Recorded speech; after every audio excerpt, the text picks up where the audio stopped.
Վրաստան, Թուրքիա, Իրան, Ադրբեջան, ինչ են անում Հայաստանի հարևանները, ինչ է կատարվում այդ երկրներում։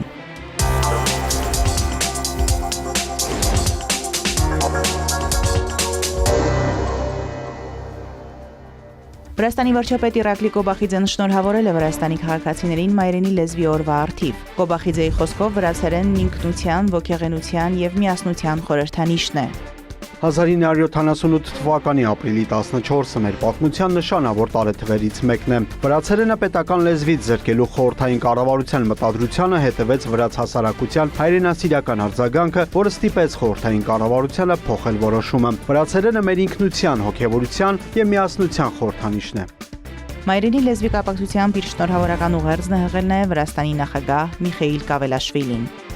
Ուղիղ 47 տարի առաջ հազարավոր մարդիկ հավաքվեցին Ռուսթավելի պողոտայում եւ իրենց կյանքի գնով պաշտպանեցին վրացերենը։ Այն մեր ժողովրդի ինքնատիպության, ինքնության եւ պետականության կարեւորագույն սյուներից մեկն է, որը մեր նախնիները ազնվիրաբար պաշտպանել են դարեր շարունակ։ Մեր պարտքն է համատեղ ջանքերով հոգ տանել մեր նախնիների թողաջարդանգության մասին եւ դրանով իսկ ամրապնդել մեր պետականությունը։ Վրացերեն լեզվի օրվա կապակցությամբ շնորհավորական ուղերձ է հղել նաև խորհրդարանի խոսնակ Շալվա Պապուաշվիլին։ Նա նկատել է, որ լեզվի, հայրենիքի ու հավատի դրոշն ավագ սերունդները կրել են խորհրդային, աթեիստական եւ իրավազրկված ժամանակներում, մինչդեռ այսօր այս սրբությունը նենգորեն ու կեղծավոր կերպով փորձում է փոխել ոչխարի մորթով հայտնված այլ մոլորակային մտածելակերպը։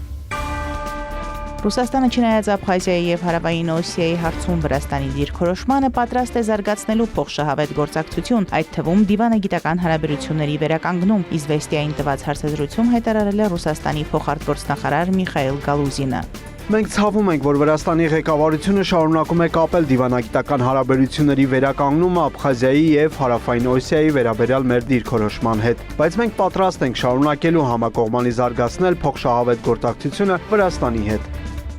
Գալուզինը միաժամանակ ընդգծել է, որ նախկին վրացական շրջանների անկախությունը ճանաչելու որոշումը վերանայման ենթակա չէ։ Նա նշել է, թե գործակցության բազմաթիվ հնարավորություններ կան։ Ռուսաստանը Վրաստանի համար մնում է առանցքային շուկա շատ ոլորտներում, մասնավորապես գինեգործության եւ մրգերի։ Գալուզինը նաև հիշեցրել է, որ Ռուսաստանն իր հերթին Վրաստանի էներգակիրների եւ հացահատիկի հիմնական մատակարարն է։ Բացի այդ, երկրներին միավորում է ընդհանուր պատմությունը, ուղղափառ հավատքը, մշակութային, մարդասիրական եւ ընտանեկան կապերը։ Ռուսաստանի արտգործնախարարության ղեկավարի տեղակալը հիշեցրել է, որ երկրների միջև ուղիղ օդային հաղորդակցությունը վերականգնվել է։ Վրաստանի քաղաքացիների համար վերադարձվել է առանց վիզայի ռեժիմը։ Ավելի ուշ Գալուզինի հայտարարությանն է արձագանքել Վրաստանի խորհրդարանի խոսնակ Շալվա Պապուաշվիլին։ Նա նշել է, որ երկկողմ հարաբերությունները վերականգնելու համար կա միայն մեկ խոչընդոտ, եւ դա Ռուսաստանի կողմից վրացական տարածքների օկուպացիան է։ Ռուսաստանը կարող է շատ հեշտությամբ վերացնել այդ պատնեշը, հավելել է Պապուաշվիլին։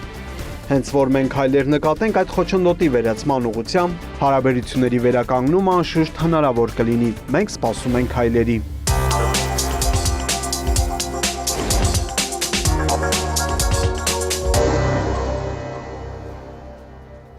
Նախագահի արտահերթ ընտրություն անցկացնելու համար Թուրքիայում ընդդիմությունն ավելի քան 10 միլիոն ստորագրություն է հավաքել։ Այս մասին հայտարարել է գլխավոր ընդդիմադիր ժողովրդահանրապետական կուսակցության առաջնորդ Օզգյուր Օզելը Սամսուն նահանգում տեղի ունեցած հանրահավաքում։ Շաբաթ երեկոյան արտահերթ ընտրության անցկացման օգտին ստորագրությունների թիվը գերազանցել է 10 միլիոնը, սակայն մենք ավելի մեծ նպատակ ունենք եւ միասին կձգտենք հասնել դրան։ Թուրքիայում արտահերթ ընտրության համար ստորագրահավաքի նախաձեռնությունը մեկնարկել է մարտի 30-ին Ստամբուլի ձերբակալված արդեն նախկին քաղաքապետ Էքրեմ Իմամօղլուի ծննդավայր Տրապիզոն նահանգում։ Միաժամանակ հայտարարվել է 28 միլիոն ստորագրություն հավաքելու ծրագրի մասին, որը Թուրքիայի ներկայիս նախագահ Ռեջեփ Թայիպ Էրդողանի 2023 թվականի մայիսին կայացած ընտրությունում հավաքած ձայներից մի փոքր շատ է։ Թուրքիայում նախագահի ընտրությունը նախատեսված է 2028 թվականին, սակայն ընդդիմությունը պահանջում է արտահերթ ընտրություն անցկացնել։ Մարտի 23-ին Ժողովրդահանրապետական կուսակցությունն անցկացրել է այսպես կոչված primaries նախագահի թեկնածուին որոշելու համար։ Իմամօղլուի թեկնածությունը պաշտպանել է ավելի քան 14.8 միլիոն մարդ։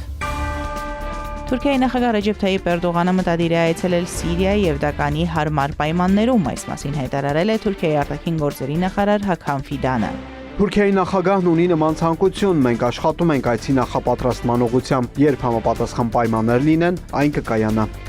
Թուրքական եւ արտասահմանյան լրատվամիջոցներն ավելի վաղ հայտնել էին ապրիլի վերջին, մայիսի սկզբին Էրդողանի Սիրիա այցի հնարավորության մասին։ Հիշեցնենք, որ Սիրիայի ժամանակավոր նախագահ Ահմեդ Ալ-Շարաան մասնակցել է Անտալիայի դիվանագիտական ֆորումին եւ միջոցառման շրջանակում բանակցություններ է վարել Էրդողանի հետ։ Էրդողանն ասել է, որ Թուրքիան կշարունակի իր դիվանագիտական ջանքերը Սիրիայի դեմ միջազգային պատժամիջոցները չեղարկելու ուղղությամբ։ Էրդողանը նաեւ նշել է, որ հարկավոր է մեծացնել ջանքերը Սիրիայի հետ առևտրատնտեսական գործակցությունն աշխուժացնելու ուղղությամբ։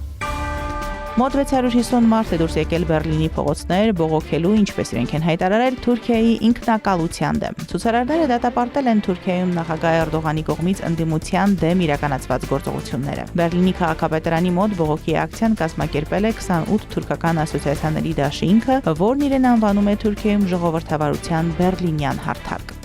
Թուրքիան ավելի ու ավելի է շարժվում դեպի օրենքի գերակայության բացակայություն։ Դատական համակարգը անվստահելի է։ Վերջին ձերբակալությունները հենց դրա մասին են վկայում։ Թուրքիայի օրենսդրությունն անհամատեղելի է մարդու իրավունքների հետ։ Մասնավորապես Թուրքիայի հակահաբեկչական օրենքի դրույթները սահմանափակում են խոսքի ազատությունը եւ ցույց անցկացնելու իրավունքը։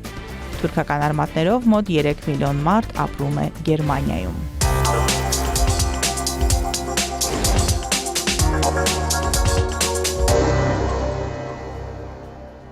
Իրանն ու Միացյալ Նահանգները Օմանում ավարտել են Թեհրանի միջուկային ծրագրի շուրջ բանակցությունների առաջին փուլը, որը երկու երկրները կառուցողական են որակել եւ հաստատել, որ այս շաբաթ տեղի կունենա քննարկումների երկրորդ փուլը։ Բանակցությունները դիտվում են որպես կարևոր առաջին քայլ պարզելու, թե արդյոք կարելի է գործարք կնքել։ Իրանի գլխավոր բանակցող Իսլամական Հանրապետության արտգործնախարար Աբբաս Արաղչիի գնահատականը բանակցությունների վերաբերյալ դրական է եղել։ Նրա կարծիքով, որպես առաջին հանդիպում, այն կառուցողական էր եւ անցկացվել է շատ խաղաղ եւ հարգալից միջավայրում։ Կարծում եմ, որ Օմանի արտգործնախարարը մոտ 4 անգամ Իրանի պատվիրակության սենյակից գնացել է Միացյալ Նահանգների պատվիրակության մոտ եւ հակառակը, եւ երկու կողմերի տեսակետները փոխանցել է միմյանց։ Դա տևել է մոտ 2.5 ժամ, եւ իմ կարծիքով, որպես առաջին հանդիպում, արդյունավետ է եղել։ Այն անցել է հանգիստ եւ դրական մթնոլորտում։ Երկու կողմերն էլ արտահայտել են իրենց հավատարմությունը բանակցությունները առաջ մղելու գործին, այնքան ժամանակ, մինչեւ համաձայնության հասնեն։ Բանակցություններին հաջորդած հայտարարության մեջ Սպիտակ տունը նշել է, որ քննարկումները շատ դրական եւ կառուցողական են եղել, նշելով, որ Մերձավոր Արևելքի հարցերով Միացյալ Նահանգների նախագահի հատուկ բանականաց Սթիվ Ուիթքոֆը Իրանին փոխանցել է, որ իրեն հրահանգված է տարաձայնությունները լուծել երկխոսության եւ դիվանագիտության միջոցով, եթե դա հնարավոր է։ Այս հարցերը շատ բարդ են եւ հատուկ բանականաց Ուիթքոֆի այսօրվա անմիջական շփումը քայլ առաջ էր փոխշահավետ արդյունքի հասնելու համար, նշված է Սպիտակ տան հայտարարության մեջ։ Միացյալ Նահանգների եւ Իրանի միջև բանակցությունների երկրորդ փուլը տեղի կունենա Եվրոպայում։ Խորհրդարանին ներկայացրած զեկույցում հայտարարել է Իրանի փոխարտգործնախարար Մաջիդ Թախտ Ռավանչին։ Axios-ի տվյալով բանակցությունները կարող են տեղի ունենալ Հռոմում, իրանցի եւ ամերիկացի պաշտոնյաները կլինեն նույն սենյակում։ Չնայած բանակցությունների երկրորդ փուլը Օմանում չի կայանա, օմանցի միջնորդները ներկա կլինեն նաեւ այս հանդիպմանը։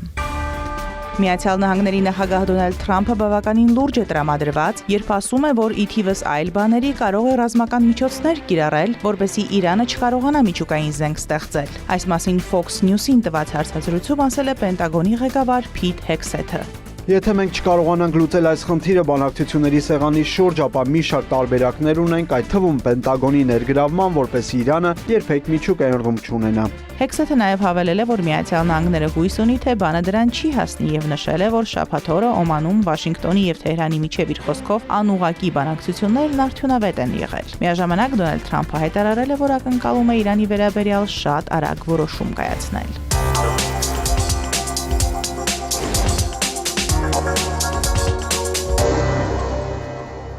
Ադրբեջանի նախագահ Իլհամ Ալիևը ընդունել է աշխատանքի միջազգային կազմակերպության գլխավոր տնօրեն Գիլբերտ Հունգբոյին։ Հանդիպման ընթացքում նշվել է Ադրբեջանում աշխատանքային պայմանների, զբաղվածության եւ բնակչության սոցիալական բարեկեցության հետագա բարելավման ուղղությամբ տարվող աշխատանքը եւ այդ ուղղությամբ Ալիևի ղեկավարությամբ ձեռք բերված հաջողությունները։ Շնորհակալություն հայտնելով ընդունելության համար Հունգբոն հիշատակել է Ադրբեջանի եւ իր ղեկավարած կազմակերպության միջև արժանապատիվ աշխատանքային երկու ծրագրի հաջող իրականացումը։ Նա նշել է, որ ներկայում աշխատանքները շարունակվում են արժանապատիվ աշխատանքի 2020-2029 թվականների երկրի ծրագիր կոչվող նախագծի վրա։ Հունգբոն վստահեցրել է, որ աշխատանքի միջազգային կազմակերպությունը կաջակցի սոցիալական խնդիրների հետ կապված Ադրբեջանի զարգացման առաջնահերթություններին։